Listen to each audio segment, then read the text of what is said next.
Hello, ladies and gentlemen.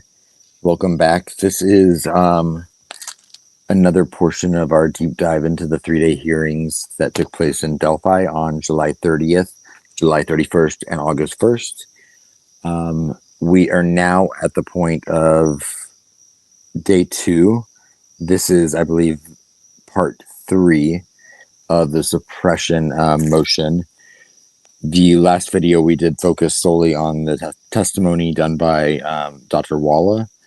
And in this one, we're going to go over the testimony by Brian Harshman.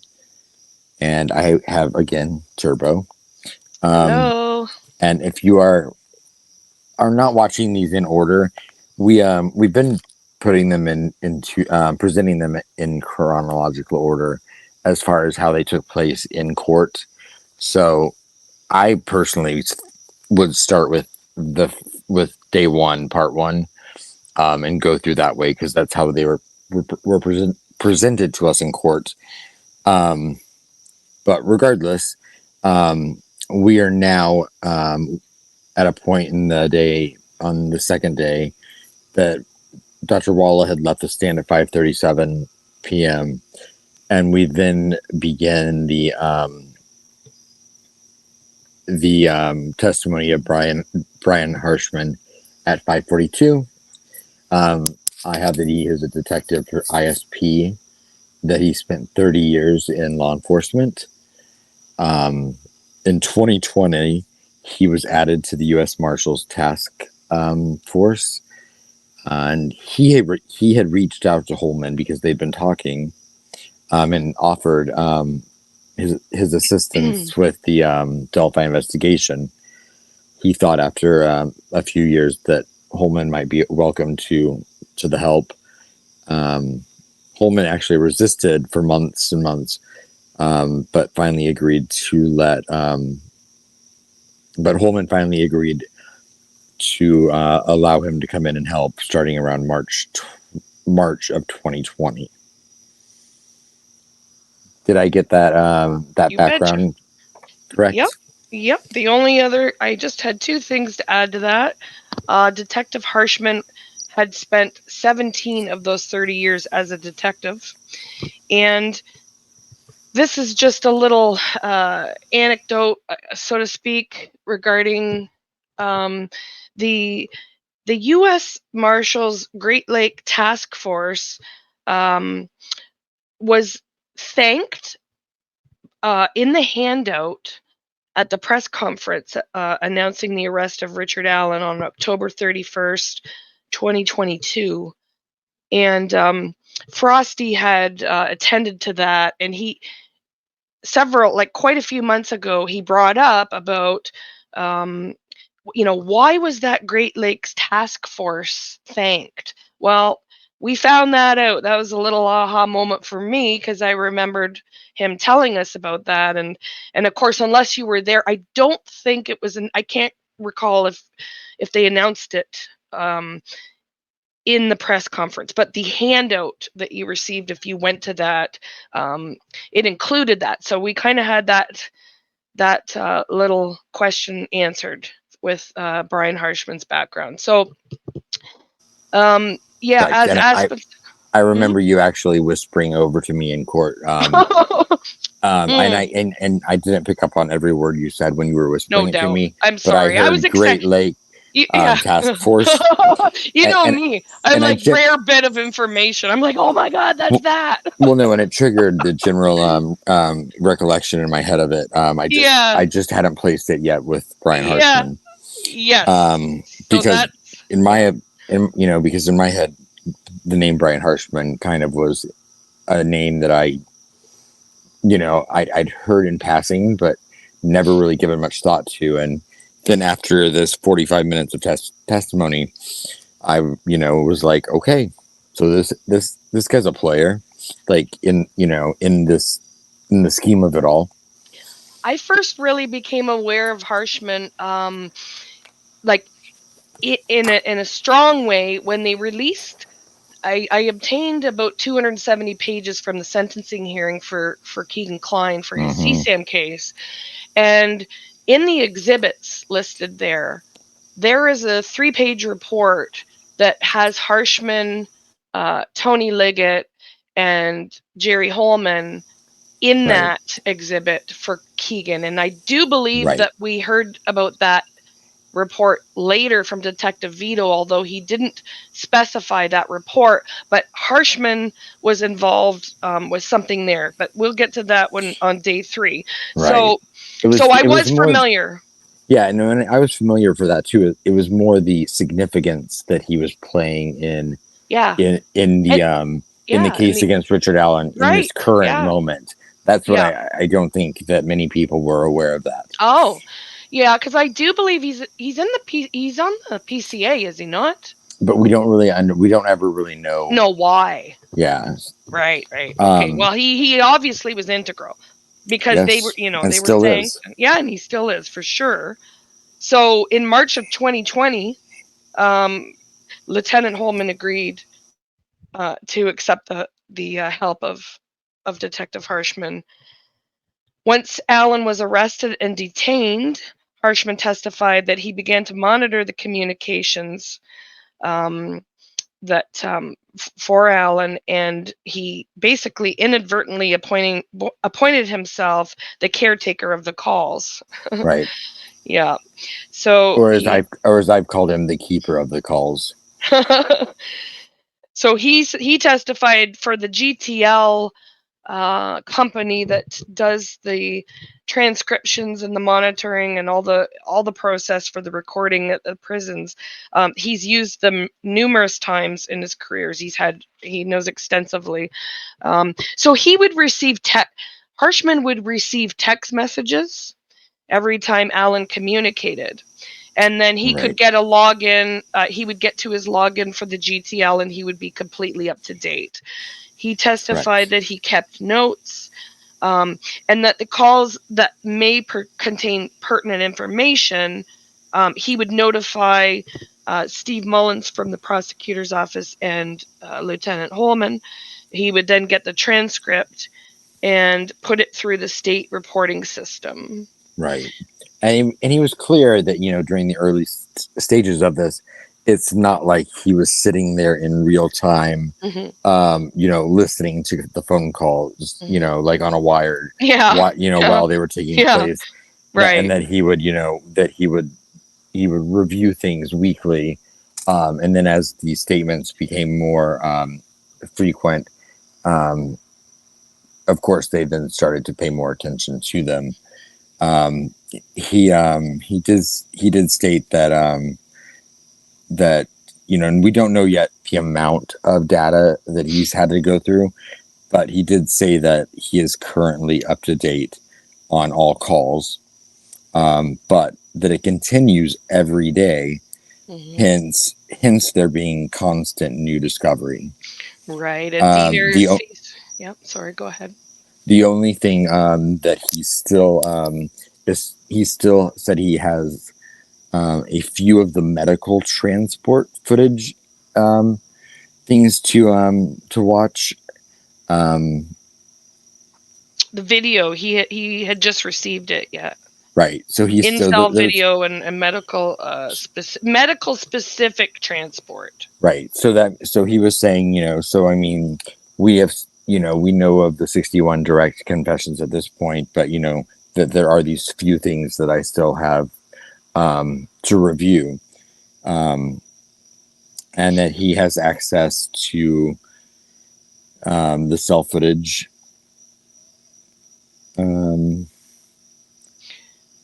So Stacy Diener asked him if it was ongoing discovery, which he said yes, as you've just told us. He stated that there's so much that of the video that he has received, in-cell video. Anytime they move Allen video, there's DOC video, the medical Right. specific transport, and then And that's what I there's meant so by much that he's incel. not sure, how much. And then he mentioned about nursing. There was nursing staff, doctors, Dr. Walla and Dr. Martin, and he agreed with Diener's question of whether it was more than just one person in those videos. And Right. he made a statement He was it was very complimentary, and he said the professionalism of the IDOC is almost over the top, more than any other facility he has ever seen. And then he said, of course, they're being videotaped the entire time. They aren't stupid. Right. But he said the patience and professionalism is almost unbelievable considering what they have to deal with. Correct. And and if you're of the personality that that you lack faith in some of the organizations that he's speaking of, I'm sure that praise he gave them is going to sit differently than it will with others. Because when I read it, even the professionalism of the IDOC is almost over the top, more than any other. I mean, even part of me was like, I was like, are you getting a promotion to say that? No, really? I'm playing. He seemed But sincere to me. it did. Yes, I know. But it is important to note that he pretty much has solely been put under in this position where he is the one person that's reviewed all the call confessions, all the transport staff, all the transport to medical, and so I mean, critical assignment.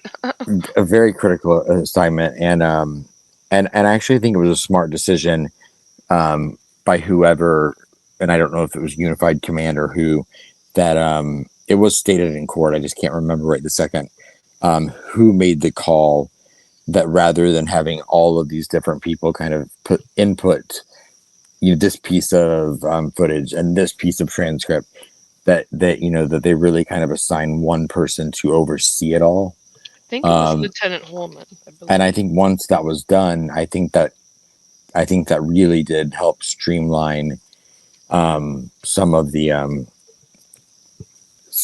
content, considering there were so many hundreds and hundreds and hundreds of hours of calls and texts and all of those things. So regarding the calls, I don't know what you have, but what I have here, and this was like a very critical moment in the testimony with respect to the behavior that I observed, because I have a lot of notes on this. And so they were discussing the calls to Kathy and Janice that Alan had made.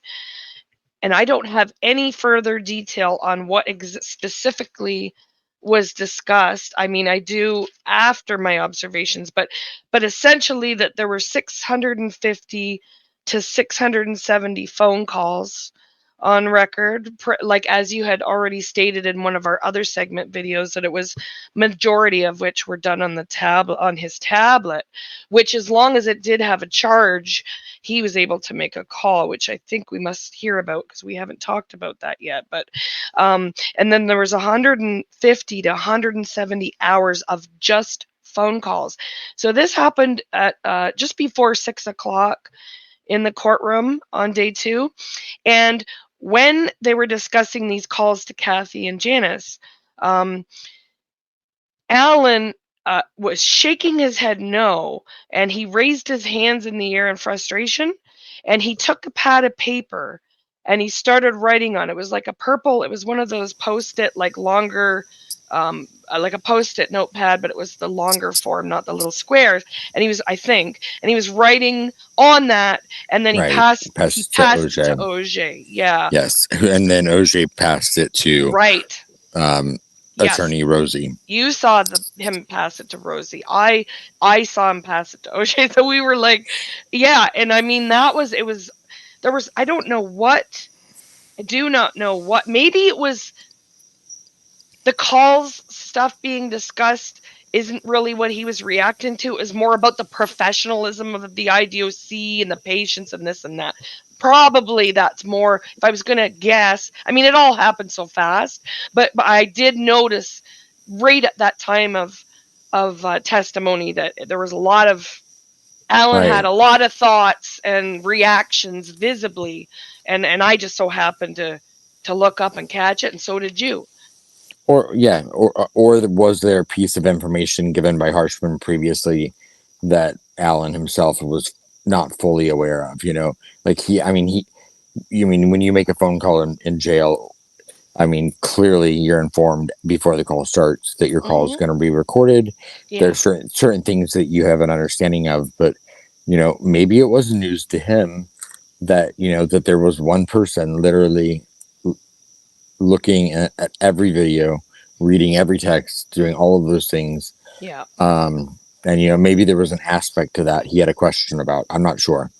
I have at 5:53. That's when he got the paper and Mhm. wrote the 650 to 670 phone calls that lasted between 150 to 175 hours of calls was striking to me because that I mean that's a long time to be talking on the phone for anyone, of course. But I mean, think about, have you talked on the phone for 670 hours in the last year? Oh, well, that was the number of phone Or calls, but phone yeah, calls? I Yeah. mean, he has nothing but time, right? Right. So, I Um, mean, obviously, I mean, I myself wasn't that shocked. I mean, I guess the number 650 actual phone calls, yes, but the number of hours wasn't entirely well, shocking to I me. guess I guess I was thinking also because of at least the publicly known information that we have about Alan is that he seems like a more of an introverted type personality, and Yeah. so I mean those 650 to 670 calls, I'm presuming, were to a small number of Yeah. people, Oh, yeah. I'm which sure. which in my head made me think of the number being larger, because if any of my friends called me 650 times. Well, I'm sure they were to his wife and Okay, mother. I know. Yeah, yeah. No, it is So absolutely. that's averaging only like a 2.5 a day. Um, in So, March, I'm yeah, sorry, go ahead. yeah. No, you go. I was just gonna go into that. March, I have 2023. Harshman could see that he started reading the Bible. March Uh, 21st, yeah. 2023 is Oh, what you I have the wrote down. 21st. Okay. Yeah. Um, and so Alan started reading the Bible, and that he began to say things like he wanted to be with his family in heaven. Um, and this got me a little bit, because he said he wants to be with his family in heaven, since that he may not ever be with them again in this world. Mm. Hmm. And then soon after that is when the confession started. Um, he stated that he had committed quotation mark sins, but is going to heaven. During that point, Alan was nodding very, in response clearly to that. Alan was nodding yes in court. Hmm. Good. Very good. You got that. So I have that he found God. He found Jesus Christ and began to read the Bible on the 21st of March, Mhm. 2023. When they went to heaven, he would go to heaven too, and he expressed concern he would never see his family again. As you say, in real life. Several days later, the confession started. Harshman testified that Alan's mother seemed to be very religious, Mhm. and he said he wanted to try. He's not even sure what he's done, is what he alluded to. He stated, quote, sins he committed, nothing specific. But then he does talk about the crimes he's committed very specifically. Correct. And there would be varying degrees. And I wrote down this, and this, like as in points, like different points and different degrees of what he was confessing to. And then this was this really caught my attention. Harshman stated that he tried to find a way to put to numerically show the confessions, to represent, all of these things. Direct confessions is where he ended up. Yeah, Between I like this part because Yeah, yeah, it because helped put into context, exactly, you yeah, know, what we're looking at when we're talking about confessions. exactly. So he quantified the number of direct confessions over phone calls, during video of movement, and otherwise all the things that we'd previously listed there, and then the door sheets. Hmm. 60 plus confessions. And he pointed out that and that's a conservative number. Yeah, yeah. And Diener asked, did he provide details that only a person involved would know? And Harshman said, I believe he did, yes. And then and Diener asked, well, how did his family receive those? And he said that his wife and mother were extremely upset. Hmm.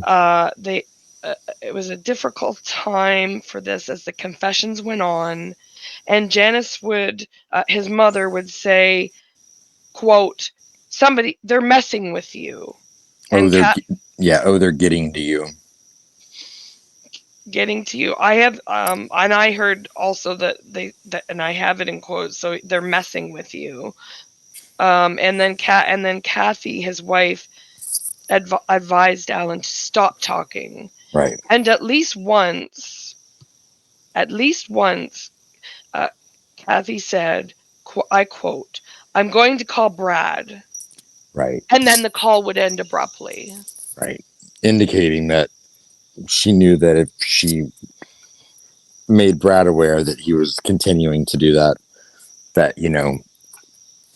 that he would be, that Brad was aware of, that he would handle it or whatever. Right. And Um, she said, we're not talking about this. They're messing with your mind. mhm.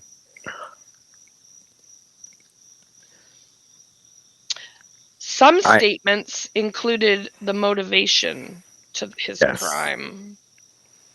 Yeah. As you have motivations to his reasoning for committing the crime are in some of the confessions. Um, he seemed to be very worried about his family reaction. And it was questioned whether this could have been a cause in a delay of confessing. And that he was very, very concerned that he will, quote, lose the love of his family. Right. Diener, and I don't know if you have anything for this, Aspen, but I have that Diener asked if there was a delay in confessing. Do you have that? Harshman responded yes. Yes, I have that that they believe that him being worried about his family reaction is what caused a delay in the confessions, Ah, okay, thank you. and that he was concerned he would lose the love of his family. Right, and there were extended periods of time where he was not communicating. He broke his tablet. He didn't communicate. Right, He also lost some privileges for some incident. But Harshman testified that Alan was very consistent in his calls, and that he was concerned if his family would still love him. right. Um, and And then we this, go all. I'm sorry. No, yeah, I you was had. going to say, here we get to the big one. Well, and This then was a big one.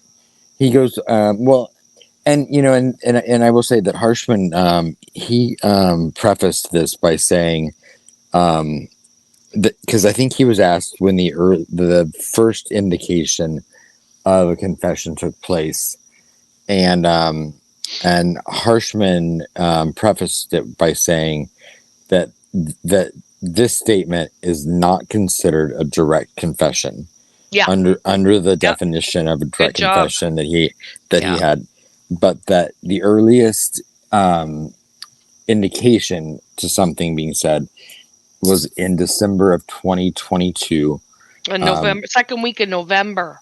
I have December 22 on mine. You do? December of 2022. Hmm. That he told Kathy on the phone, if this gets to become too much for you, I'll talk to the investigators and tell them what they need to know, or what they need to know. What I wrote down was for that, and I'm not sure now, but I'm almost positive that it was Harshman testified that the second week of November 2022 that Alan told Kathy, and I wrote it down in quotes, if this becomes too much for you, let me know. I will talk to detectives and tell them everything. Tell them End everything. quote. Yeah. That's what I had. So our quote was almost the same. I have Yeah. December 2022. He would have been at Westfield, but yeah, no, I'm That's where almost he made. positive Aspen, but we'll double check it. No, I know, but that's where he would have made it anyway, because he was only in White County for a minute. He went to Westville pretty quick. I'm sure it was the second week of incarceration in November 2022. I'm like 90% on it, but anyway, doesn't we will find out because one of us heard it wrong. Yep, one of us And is it's wrong. important. It's important. Well, I mean, right? either way, it's within Well, the it was first. like right away as soon as he was arrested. Well, and even if, whether it was November or December, it was a month. Still right away. Yeah. It was a month into his into his incarceration. The bulk of his confessions, this was said by Harshman, took place from April through July, and then slowed down. Alan indicated that he was very worried about what his family will see in court, which was interesting to me. Yeah, and I have in quotes that he said, "Will you love me no matter what happens?" Right. And I took that as him having some sort of prior idea as to what to expect for them to hear or see in court. Because why would you be concerned about what your family is going to see in court if you don't have an idea? Yeah. Yeah, no kidding. Good point. Well, that's a good point. And it wasn't it wasn't here or anything. It was what they will see. What they will see in court at trial. Yeah. They said during trial. Yeah. So this is one that I think most people missed who he said this to, but Harshman testified that, and this was a jolting moment for me, and I'm sure most people in the courtroom, because Harshman told us that Alan had apologized for killing Abby, but not Libby. Right, and he did that to a man named Ted that worked for the DOC. Right. That was the part that people didn't seem to catch about who he said that to. I think it was assumed by most that it was done on the calls, but it wasn't. I assume he was a guard, but I don't know. It just said Ted at the DOC. I have his last name somewhere, and it's not from these notes, but I did have his name, and I can't remember it. Is it in a filing? I don't believe it. I believe I found it through a roster. Okay. So they went from talking about the earliest indication to any sort of implicating himself into the crime, to the latest time that they have him making an implication of his involvement in the crime. And this came as a surprise to some people too, but that was listed as February of 2024, just this year, after he'd been transferred to Wabash. That he confessed and said he was sorry for killing Abby to a correction officer, Ted, and that also in January of 2024 in Wabash, he talked to Janice. He said he wanted to tell the truth and didn't want to hurt his family and wants to be honest. Mm-hmm. And that Janice, again, didn't want to hear it. Do you have anything in there? No, you got it there. Harshman testified that even during the periods of these things happening, Richard Allen did make claims of him being mentally tortured. And at that point, Allen nodded yes in court. The guards, however, that were assigned to interact or deal with Allen feel overwhelmingly that Richard Allen gets better treatment than anyone else. And again, it should be noted that they're probably comparing him to convicted felons, whereas Richard Allen is still a pre-trial detainee. So their qualifications for basing the, treatment of him, I don't know if that would really land in a courtroom, but that, I'm sorry, go ahead. You seem to have something there. I was just gonna say just a couple things that I had noted. Diener asked Harshman if Allen had discussed being coerced or induced into making confessions. And Harshman responded, no, he generally, and then there was an objection to what the guards generally felt. And then Diener come back with their direct observations that Harshman made while reviewing this stuff, and Judge Gull overruled it. And That's right. there was some reference to, and then you got into your feeling tortured, the motion and memorandum. He states a lot that he's being, quote, mentally tortured. Yeah. And are they hurting you all the time is what the family asked him. Right. And the guards themselves, Harshman testified that the guards believed that Allen was receiving treatment above and beyond what normal inmates received, and it created animosity on the range. Yes. And the inmates on the range, and also with the inmates on the range, they knew that Allen was being treated better. Right. But again, he's a pretrial detainee. He's not a convicted felon. Right. Yeah. And he made mention I would ask each and every guard. Mm-hmm. Do you have anything about that? I don't. I do. There was a quote of, it was commonly referred to as the antics of Mr. Allen. Oh. And when asked how many of the officers Harshman spoke to that about these thoughts, he said that 8 out of 10 officers thought that Richard Allen was faking his psychosis. And again, I don't, I'm nothing against these correctional officers, but they're not mental health professionals either. Right. Yeah. But that is an overwhelming amount of them that all seem to think he was exhibiting signs of faking the symptoms he was showing. Yeah, so there was Harshman, objections by Rosie there, and okay. and Diener tried to rephrase it, and she said, "Did the guards express that Richard Allen was faking?" And Judge Gull responded with, "I would sustain on psych issues." And then Diener come back again and said, "Behavior not being consistent during the time that he was incarcerated." Right. And Rosie objected again, and were the officer companion for a document confession with bizarre behavior? Sorry, I'm not sure what I had there. And that kind of that what you just said though kind of goes into play with what I was saying about the like I'm not sure that the correctional officers would be qualified to determine his psych.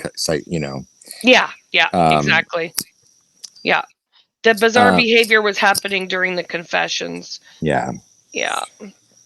Harshman did say there was never one instance from all of the things he has watched, read, and listened to of Richard Allen being interrogated, according to Harshman, 6:18 p.m. Rosie redirects, and he wanted to make clear that Harshman has personal access to all of the calls, all of the text, all of the communications. And then Rosie starts to talk about Richard Allen's privacy being violated. He makes mention that Richard Allen's poor privacy is being invaded because he's, in his words, Harshman is notified after Richard Allen makes and receives phone calls now. Oh, no. So Harshman is notified after Richard Allen makes and receives phone calls now, but does not review them all in real time. There was a mention of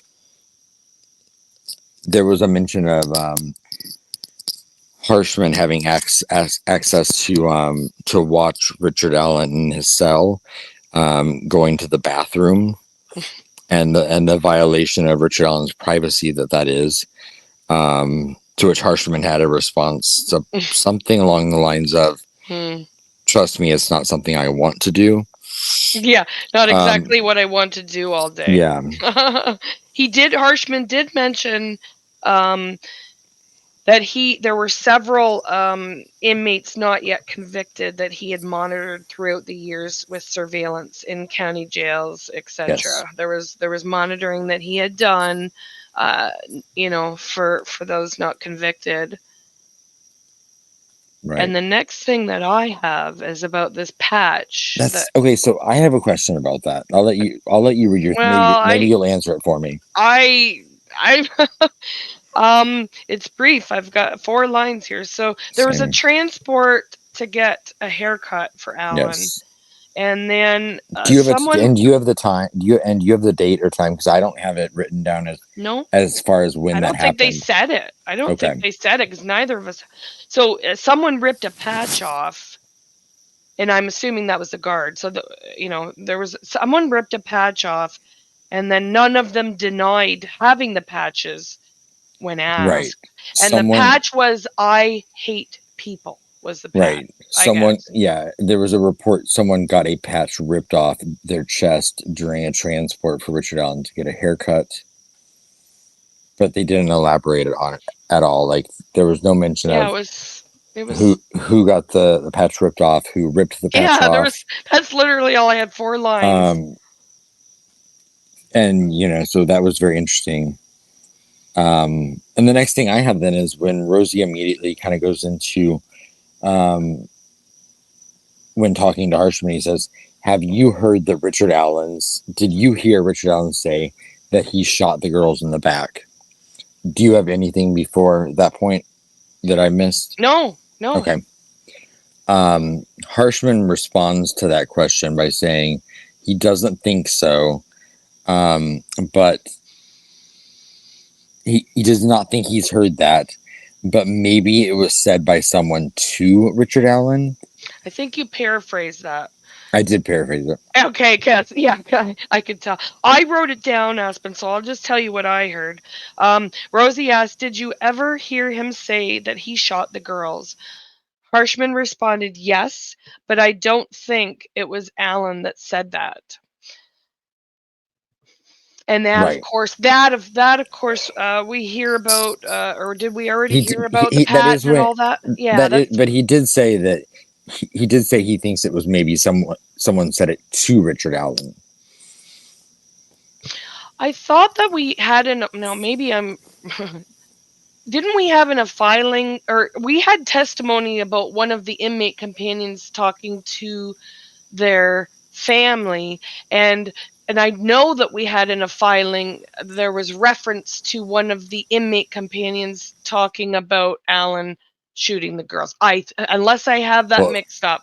It was listed. No, in the list of in the one filing, which they put 2 or 3 of the of the confessions that, or well, they were Motion to suppress second interview, wasn't it? For Holman? yeah, yes, and those were stated in the filing to be an example of the confessions by Richard Allen. Right. This opened the kind of more into a gray area where were these actual statements made by Richard Allen, Right. Yes. or were these statements made by other people to Richard Allen, or was this a game of telephone where these were Right. from? Yeah. Yeah.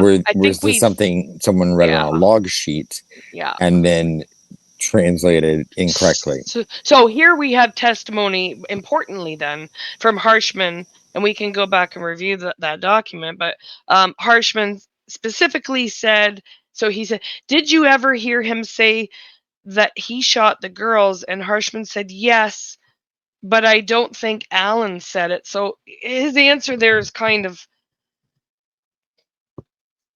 right.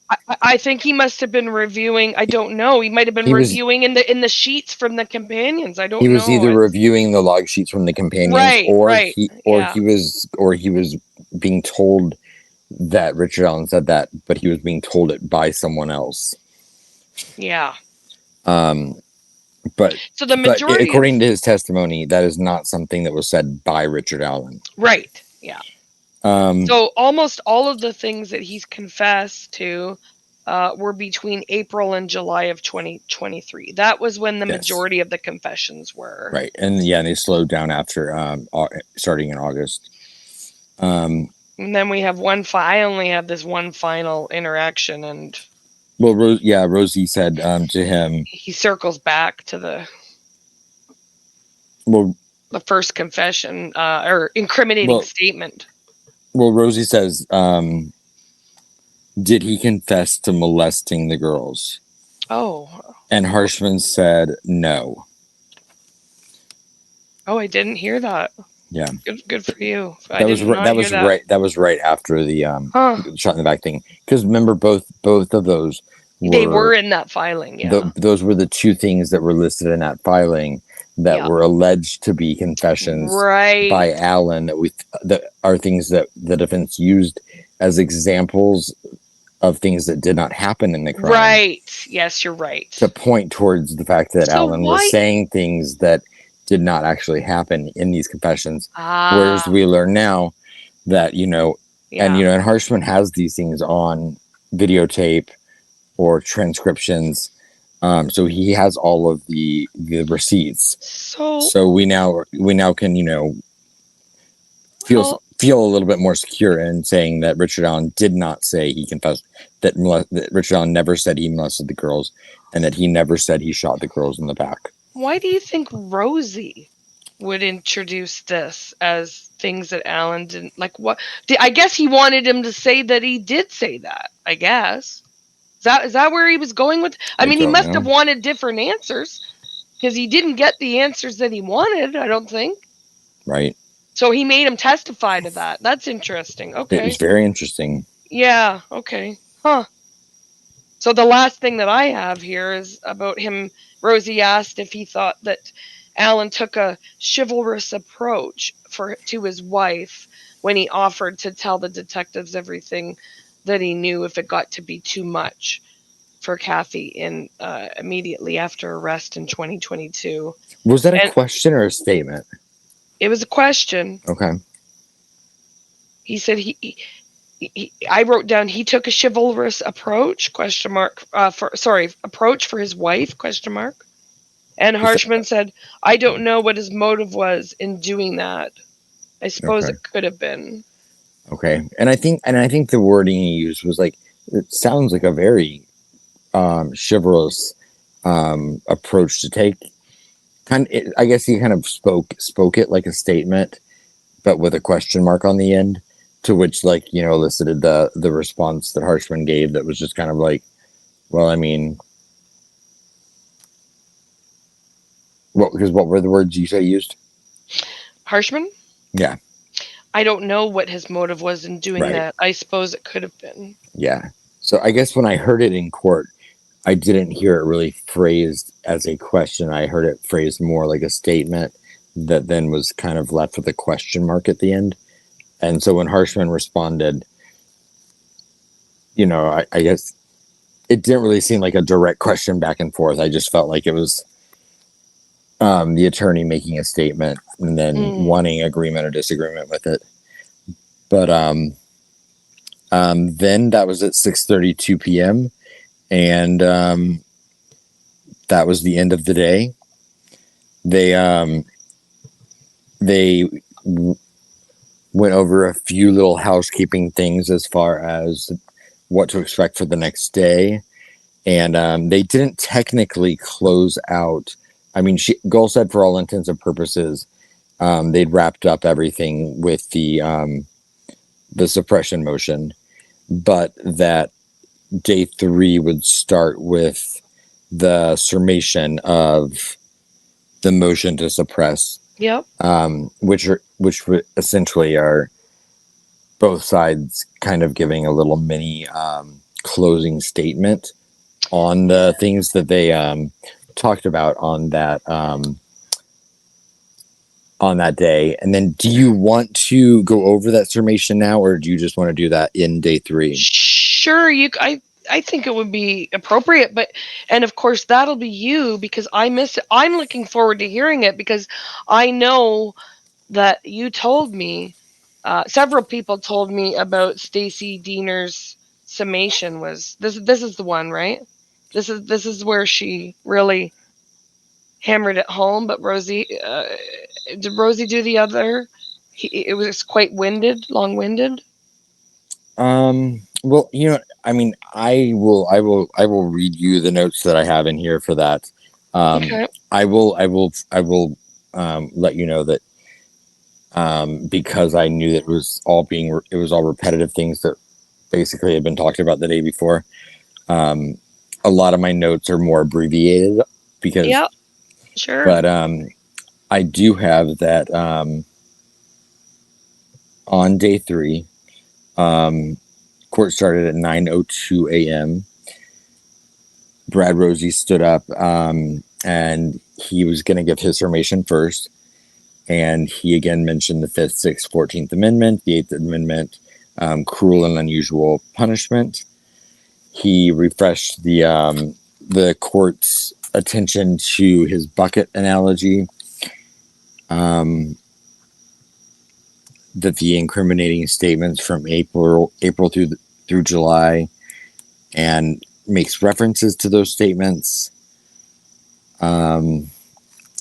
He then made an analogy of a train going down a track that then can't be stopped, which I was like, railroad tracks, maybe not the best analogy to use. Oh shit! Did he? What was he talking about? The confessions? No, yeah, he was. No, probably not.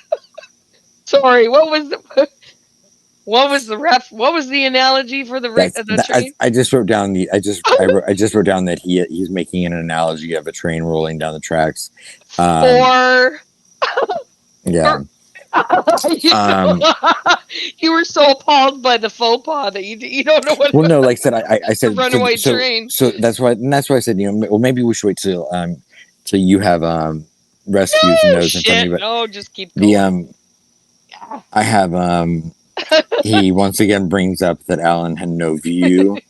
No view? No view out of his window. Yeah, I know. Slit. And then I said, I bet the views outside of Cass County are amazing. Lights on. Sidebar. Sorry. Lights on or not. Sorry, Asper. I'm having a moment. Come on.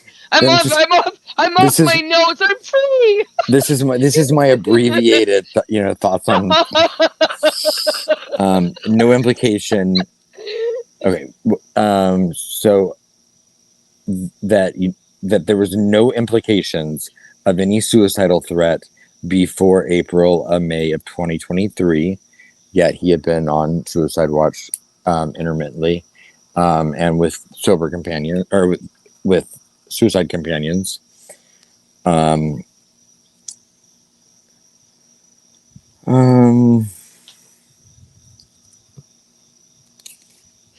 They definitely kind of go back and forth with the details they want to highlight and leave out, which both sides, of course, are going to do that.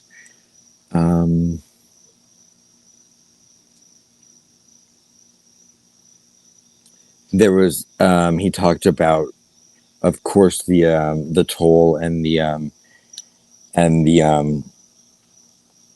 weight that solitary for 12 to 13 months versus 30 days could do to a person. That there was a standard by checking a box for safekeeping, not where's my writing? Oh, it's about the administrative versus kind of health aspect to his situation and the way he was being kept. How, because even once he wasn't deemed, a threat to himself because of the safekeeping, he still was under most of the same restrictions. What else do I have here? Brad Rosie said that if you look at the total amount of time that Richard Allen has spent in DOC, that Richard Allen has spent 98% of that time alone in his cell. In the safest place possible. The chaplain, Rosie, it really questions and doesn't think there was anything there, but he'll look. Sorry? He'll look for what? Well, remember he couldn't find. They thought there was a letter, but they couldn't find it. Oh, so the chaplain. Yeah. Well, the chaplain would know. He said that? He didn't think anything was there? Well, because they hadn't been able to find it. Remember, he thought originally there was something.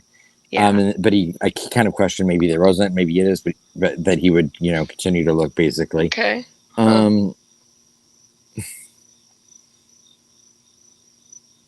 Boy, I really my handwriting this morning was atrocious. Well, yeah, a bit of a late night.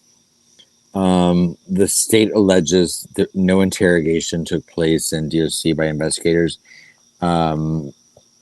which I think they meant of the like the warden and of Walla and of internal affairs, because we do know Mullins and a few of them did come and speak to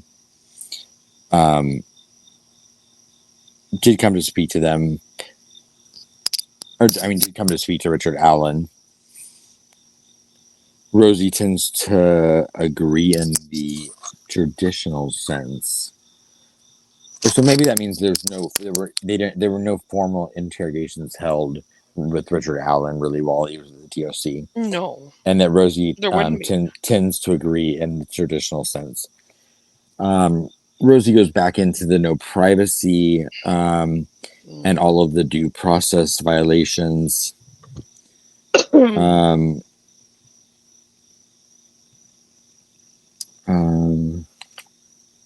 Wait. Harshman and I have that in common. We sit around and watch a lot of. So Rosie said, Harshman and I have that in common. We both end up sitting around and watching a lot of people's and watch a lot of weird people. I don't have context for that either. Rosie, 40. Okay. I'm sure he meant just in all of the video and everything they have to review. I'm sure. And in the interviews. Which I'm sure, if even as a defense attorney, I imagine the amount of interviews they've sat and watched that weren't recorded over. They should be grateful there weren't like 17 hours more of them. I'm kidding. It was 72, wasn't it? 72, yeah. I don't know. Rosie finishes his summation This was 46 minutes of my life. That was You don't get it back? no. I just was complimenting. I was complimenting the fact that He that wrapped it up in 46 minutes? that Rosie only took him 46 minutes to Summarize. summarize what he spent 10 hours saying the day before. I'm just kidding. At 9:48, I was in a mood this morning. Wow. 9:48 a.m. I said with a star, Mr. Rosie, please clean your laptop screen. He said what? I wrote, and I put the timestamp. Mr. Rosie, please clean your laptop screen. Oh, well, we had some interesting observations about the screen. And this is a side note, but when you're sitting there, you notice the littlest things, and I think all of us did that. You know, like every time Nick would open his laptop, I was like, wait, 10 feet away trying to see what apps he has on his Chrome page. Well, we did. Remember, we saw his ads. They were for Blundstones. And then I'm like, for shoes. I was like, why would he pick? Well, and then I was like, why would he pick that background? The screensaver. So, no, Rosie had his wife, I think, as a screensaver. Well, he had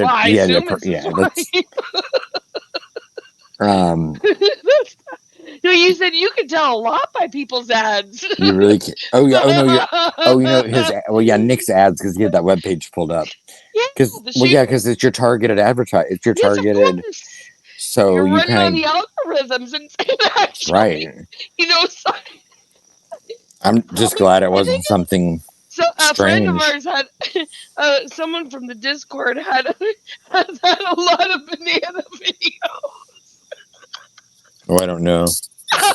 Coming up on her YouTube algorithm. Huh. Carry on. Go. Well, I mean, anyone would, should not see my algorithm. Kind of like they shouldn't see your camera roll. Google, Google sends me updates for Indiana weather, like I live there, and high school sports stats.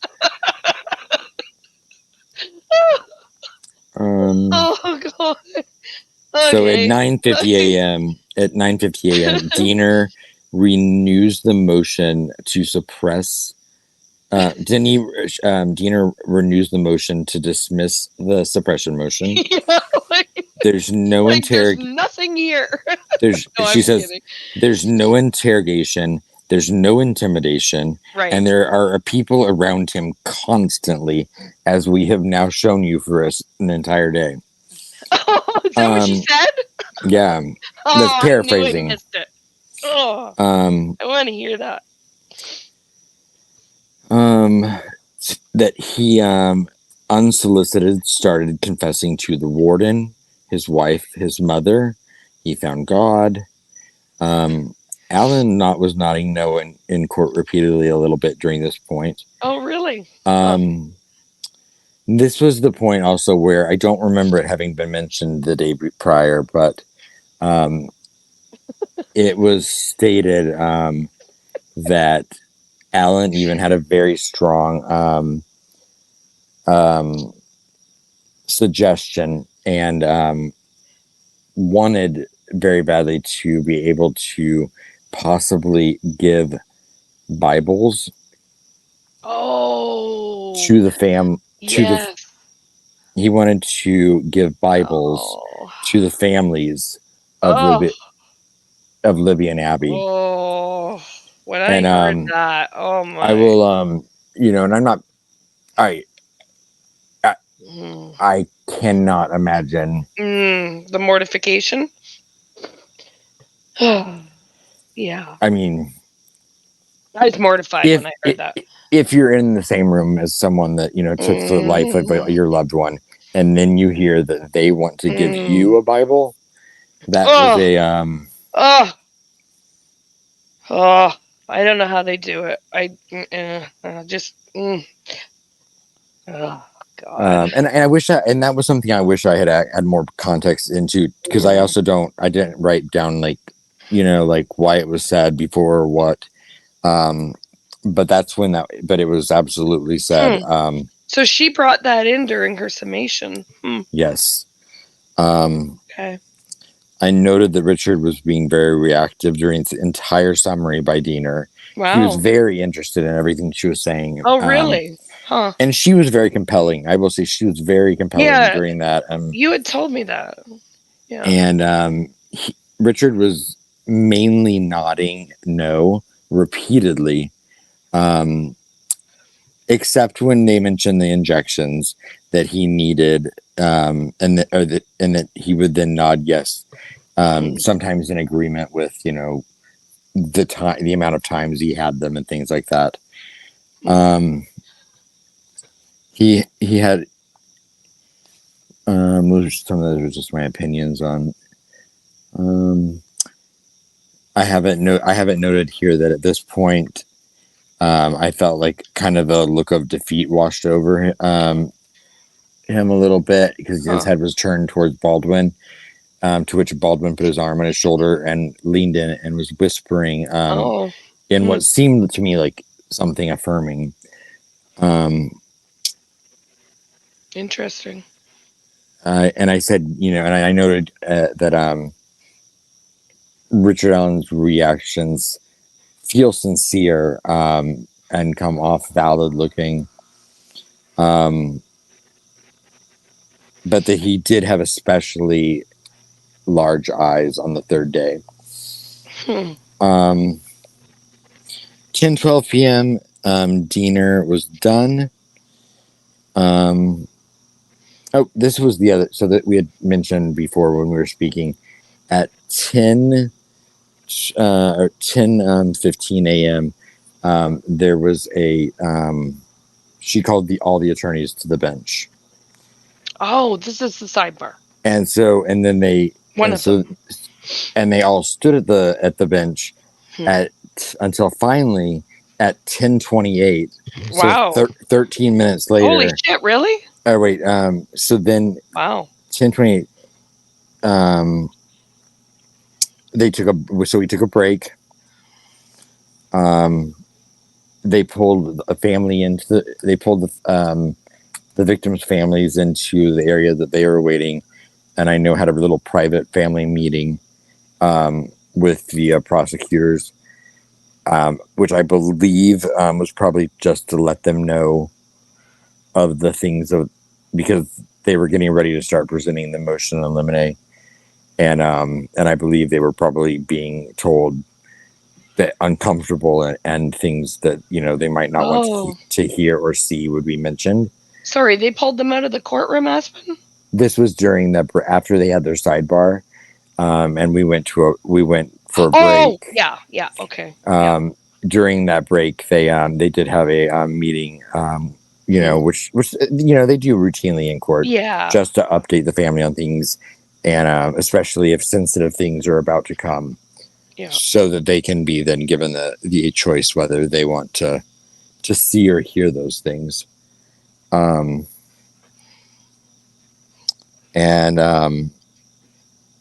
then I just have some personal notes about interactions I had with some people, and then that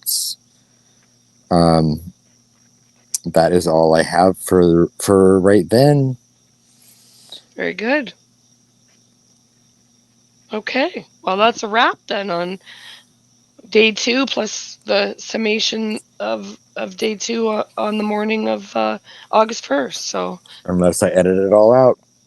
You do not edit that. That was fun. Oh, I don't know. I enjoyed listening. No, you can't do that. Okay, well, let's say goodnight then.